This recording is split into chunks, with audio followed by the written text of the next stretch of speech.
Hi everyone, this is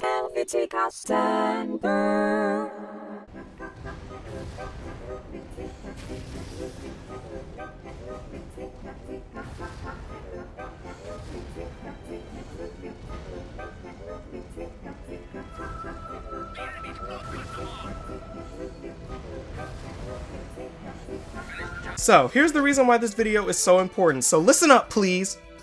Oh, come on, I said please. If you look hard enough in online forums and stuff, this game is almost universally hated. It just seems like no one likes it. It's not even in so bad it's good territory, people just don't fucking like it. It got straight 3s from professional critics, and looking deeper will show even lower numbers. There are fans of this game, but they can't even say it's good without a bunch of qualifiers. Now trust me, I understand of course, because I am High Guardian Spice's biggest fan, but me and Crossfire have history. After Dynasty Warriors Gundam 2 and 3, I wanted a genuine Gundam experience. Yeah, they had Gundam in the title, but they didn't have the grit. Little did I know that the grit was only achievable through shit graphics and shit controls. That is the last thing I remember before refunding my $3. I went right back to my mech anime adventures and left the 1-year war behind for 7 years more. Till today. This is Crossfire.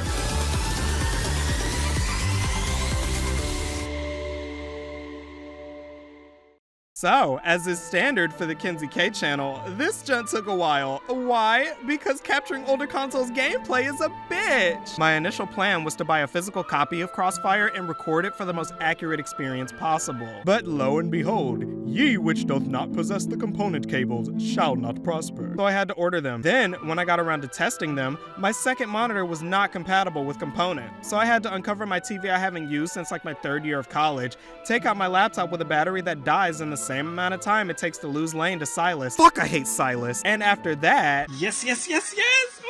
Oh, it's working. Oh, I can finally capture PS3. Yes. Oh my god. Oh, I'm so excited. Oh, god damn it. Not to mention that the performance of this game is so fucked on original hardware that I had to make a choice. Do I give the game the ultimate charitability by emulating it on the equivalent of Fugaku, or do I struggle with the OG copy and keep it accurate? Target destruction confirmed. 2 targets remaining. I don't like your plan. It sucks. Yeah, I'll take a legal gray area over an actual gray area. We're hopping on Vulcan, bitch. Yeah, the emulation isn't perfect, but it performs much better, and if you're a fan of this game, trust me, you want it this way. Starting the game up... Ha! Remember installing games for faster load times? Pepperidge Farm remembers. You already know what it is. And our esteemed pilot's name is gonna be Kinky, because look at him! So the way this game goes is that you are a pilot participating in the 1-year war as a sergeant. You enlist different pilots that come in as PSCs, which means that they took a staff officer course in staff college. Yeah.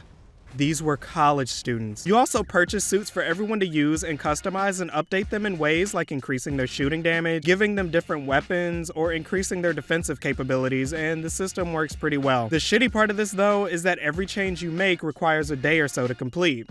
The whole game actually runs on a day-to-day system, where every day you progress has the chance to give you new things to buy or new missions to complete. This wouldn't be so dumb if they didn't require you to manually pass days by yourself one by one. The easiest fix for this would be to automatically use up the required amount of days for whatever you're waiting on. Obviously, they didn't think so, but thank God for me, I guess. The way the upgrades themselves work is also kind of weird. You can queue up multiple upgrades to complete, but you cannot queue up multiple upgrades on the same suit at once. Now, honestly, I understand this because if you just blew through days, then missions would come and go if you skip too many of them. So I'll just judge it as is. Deeply flawed and ungodly tedious, but admittedly necessarily so. Enough of this dry-ass pomp and unfortunate circumstance though. How's the gameplay? Well, let's jump in our Zaku 2 and let's see what PTSD triggers this 1-year war will give us. Alright, now, time to make some enemies. Let's go! A huge complaint this game has received in its heyday is that it is incredibly clunky, which blows my fucking mind because no other Gundam game has ever been clunky before or after this. Okay, I'm fucking around, but I get it. It controls like a tank, but a tank that is high off of pixie dust. It's not terrible to get used to though, and honestly, it doesn't feel much different from the games I've played for the channel thus far. Back in my days of having no friends and no bitches, Crossfire was the only game of its type that I've played, but now I've played all these damn games to varying varying degrees of enjoyment. Some I've enjoyed less than this. It's kind of fun, okay? I think it's not terrible right now. Could it be better? Absolutely. But damn, right now, this shit kinda bleen. The first mission has you killing a few gems, and this shit is fucking hilarious. You can live the Xeonic dream of bullying gems, and God, I love it. Okay? Yeah, the first mission slapped. Would miss my jump attack any day of the week. Enemy forces destroyed. Cease intercept. The defense operation was a success. Could that be any more awkward? Hold on, let me see if I can do that. Hello, this is Kinsey, capital K. This is another video related to Mobile Suit Gundam. I am really glad that you are now watching this YouTube video about Mobile Suit Gundam. This is now going to be a transition into the next scene. Second mission. This one was where my experience took a turn for the fuck is this? Yeah, at this point, I was like, so my strongest suit is in the shop right now. I guess I'll take the Zaku 1 for a spin. What are you doing?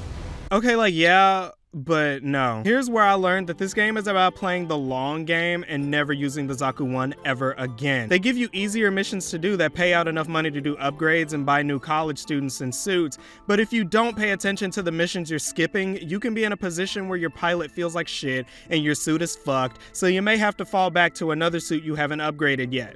Yes, that happened to me, and that shit kills morale worse than any death on the battlefield would. Now, if I wanted to look at the greener grass, then I would say that if you really want to experience the 1 Year War and all of its tedium and just experience it in its most accurate format, then this is kind of the way to go. And this also leaks into the game's aesthetic, for better or worse. The game is drab and looks lifeless, just like it probably would in real life. Too bad this is a video game, and saying that would just mean that the game looks bad, and it really does. On emulator, it looks passable, but on original hardware, it just looks dreadful. I can't give that a pass either, since the grand majority of people will not be emulating this on powerful hardware. And that's sad, because this game can achieve a look that can be described as average sometimes. But honestly, there were Gundam games on the PS2 that looked much better than this, even the shitty ones. So let's conclude at, wow, this game looks good, but like in a bad way. Aside from all of that though, while the game is low-key fun, something was really nagging at me as the days kept rolling in game. Damn, this shit get boring after a while. For a long stretch, it's just mission, repair, upgrade, repeat. The only thing that changes is the mission variety, and it goes from killing shit to protecting shit while killing shit or just doing jack shit.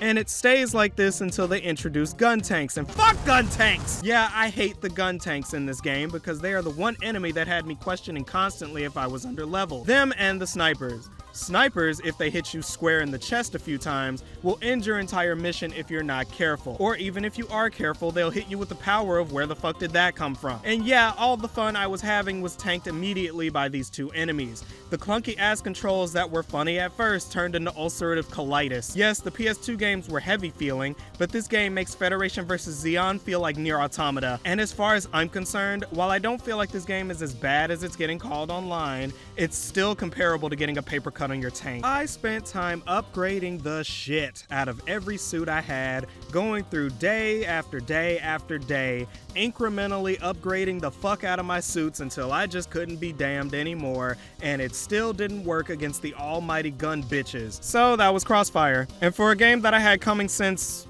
childhood, I guess I did truly commit die. If you don't get it, watch my Battle Operation 2 video. I'll link it for you, okay, cutie? But oh no, we're not done quite yet. I'm coming back to this later, but for now, we have one last stop before we close this chapter for good. Oh yes, babes, we're looking at Rengou versus ZAFT, because apparently y'all think I'm a Japanese scholar or some shit. Oh, God, okay, shit, that's Kira. Yeah, I don't want to do that, whatever that was. Oh yeah, I actually got in a match, okay. Alright, good. I can actually read the numbers. Yeah, whatever you said. It is difficult. Oh yeah, fly. Yeah. You can't handle my avian abilities, bitch. Oh, well.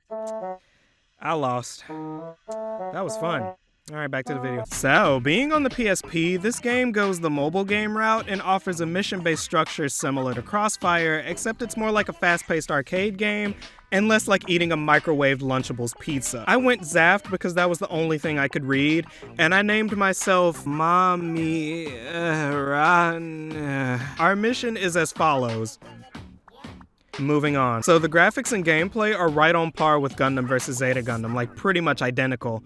And even the intro for the game shows this off. The animation for the suits are really well done, and they all play different enough from each other that none of the missions I played felt samey or boring. Being on the PSP while looking just as presentable as bona fide console games was really impressive. Yeah, the environments weren't as flashy, but hey, this game is a little old, I can cut it some slack. It plays well and left a much better taste in my mouth than Crossfire. At least I can run this game without it looking like Limbo and shit. Game's fun, full stop. It's 100% worth fumbling through menus because let's be real, you dropped out of Japanese 1020 because it didn't come with subtitles, shut up. So, is that it?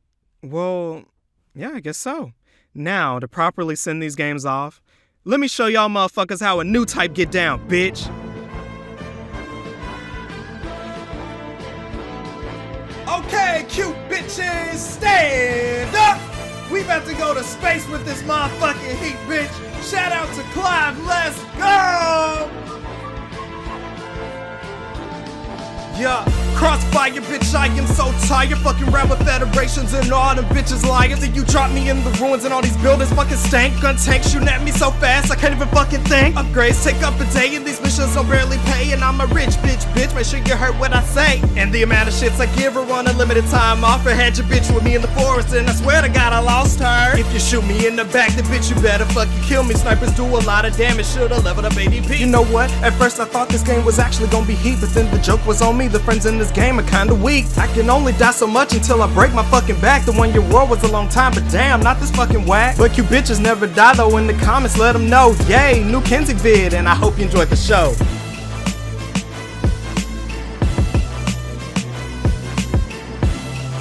Yeah, I know it was cringe, but this is my fucking story. So don't forget to fucking subscribe, join the Discord, and make sure you stay fucking cute. My lovely cute bitches!